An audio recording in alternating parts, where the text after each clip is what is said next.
Hey guys, so today we're going to be covering algebraic fractions. We're going to cover how to simplify them, how to add them, and how to divide them. Okay, so first we need to look at the key concepts of algebraic fractions. One of the key concepts is to be able to divide a variable. So if I have, let's say, 6 divided by 2, we know we will get, 3, because we will able to have 2 3's in 6, because 2 makes 6. The same thing as with the variable. So if I just write 3x divided by x, how many x's are going into 3x? Well, 3, because there's 3 multiples of x, so we're finding how many x's going into 3x, so it's just going to be 3. Something you'll notice is that all we're really doing is just cancelling out the x's, so we're just left with 3. We can also write this in a different form. So if we want to, in an algebraic fraction, obviously it's a fraction, so it'd probably be written something like 3x over x. And this is just the same as writing 3x divided by x.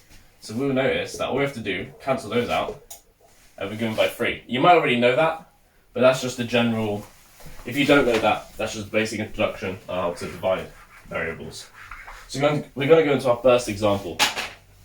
So we're going to go to simplify x squared minus x minus 12 all over x squared minus 9 plus 20x. So this may seem much more complicated than what I just explained, but it's just very simple. All you have to do is factorize the quadratics and then cancel them out, just like we did with variables before. So if you don't know how to factorize quadratics, I suggest you learn how to do that because you're going to need it everywhere. So the first thing I'm going to do, I'm not going to explain it, I'm just going to time lapse through it. So after I factorized it, I found that my factors are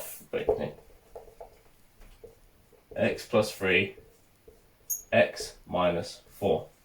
So all we've done is rewritten that in a different form, but it's much more applicable now. And we're going to do the same thing essentially with that.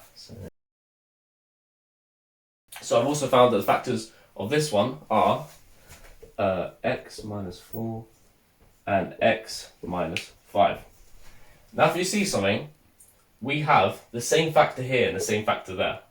And because they're in brackets, they're essentially the same value. So we can just completely get rid of those, and that will simplify all the way to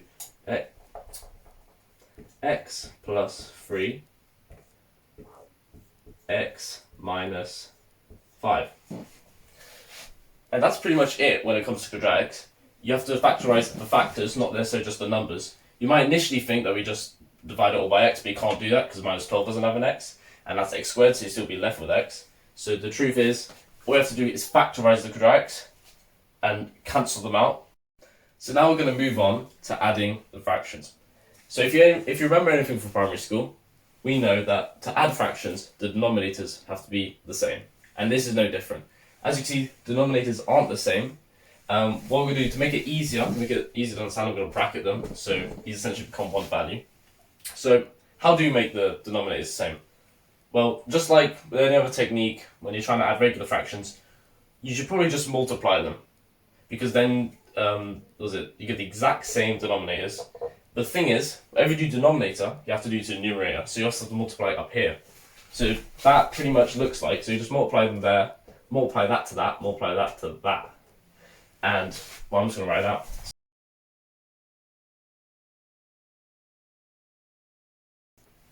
And yet this is still equal to 1. And a lot of people are asking, well, would you have to multiply 1 as well? No, you don't, because the value of this is still the same. It's just written in a completely different form. So now we've got this. It's still not really, you can't really work with that still.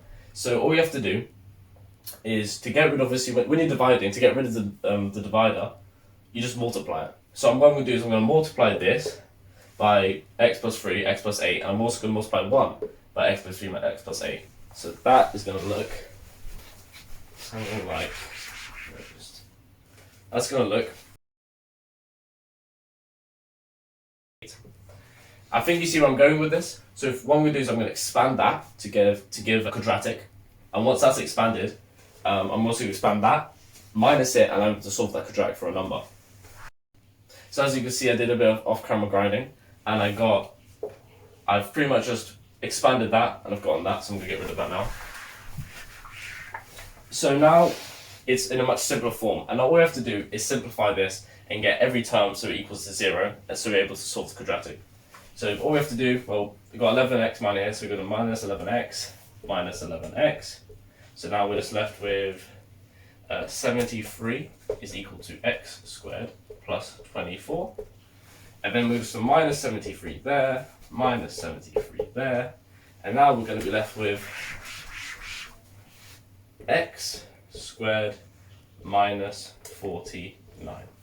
Right. If you know how to factorize, I'm going to move here. If you know how to factorize, you'll probably be able to see what the solution is just by looking at it. If you don't, I'm going to quickly explain it. So, if we look at x squared, we want to get rid of the power. So what we're going to do is we're going to just put down brackets, so we know there's x to the power of that. We can also see that that's also a square number. But to what exactly? It's exactly 7. So if we can just replace that, essentially with just 7 squared. So given that, we can pretty much rewrite this in x minus 7 and x plus 7. X plus 7, right? So looking at that, if you know how to factorize and all that kind of stuff, you already know the solutions. So the solutions would be, because this has to equal to 0 and this has to equal to 0. So if it's x minus 7 is equal to 0, what's x? X is 7. So we got x here is equal to 7. Same process here. What's x plus 7 is equal to 0? X has to be minus 7. So it's going to be x minus 7. And there we have our solutions. So now we're going to be looking how to divide algebraic fractions. Now it does look scary, and that's because it is. I'm terrified. But it's very simple. It's exactly the same process as last time, except you just doing an extra process. You're dividing the fraction. So obviously our first step is to factorize both these quadratics. So I'm just going to quickly do that now.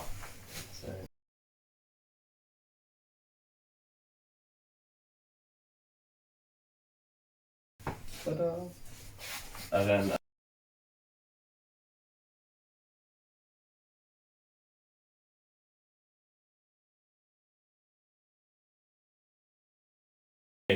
so now that I've factorized them in that cheeky time lapse, now all we have to do is divide them. Now this might seem complicated, but if you remember anything from dividing fractions in the past, use the KFC method.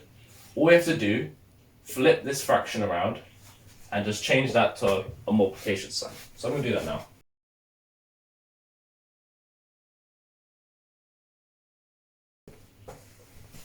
So now that I've flipped the fraction, I've changed that sign to multiplication. So all we have to do is multiply fractions. And multiplying fractions is very simple. You just multiply the denominator and multiply the numerator. So that's what I'm going to do now. It pretty much makes it a whole fraction.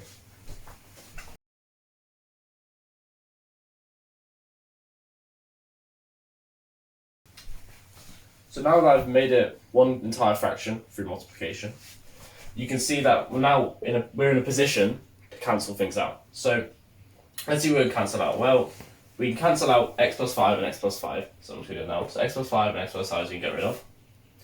X minus 1, there's an x minus 1 over there because I just factorized the 2 from earlier. So we just get rid of that and get rid of that. So all we're really left with now is 2x plus 3 all over x minus 3. Because we just cancelled those out, and this is what we're left with. And you might be wondering as well, for the entire process of us dividing, where do the numbers go? Because we're just getting rid of them. Well, when we divide, it's like, okay, 2 divided by 2 is 1. So x minus 1 divided by x minus 1 is also 1, because it's the same number. So these will become 1, and when you multiply anything by 1, it stays the same. So you essentially get that number. You get 2x plus 3 over x minus 3 once everything's done.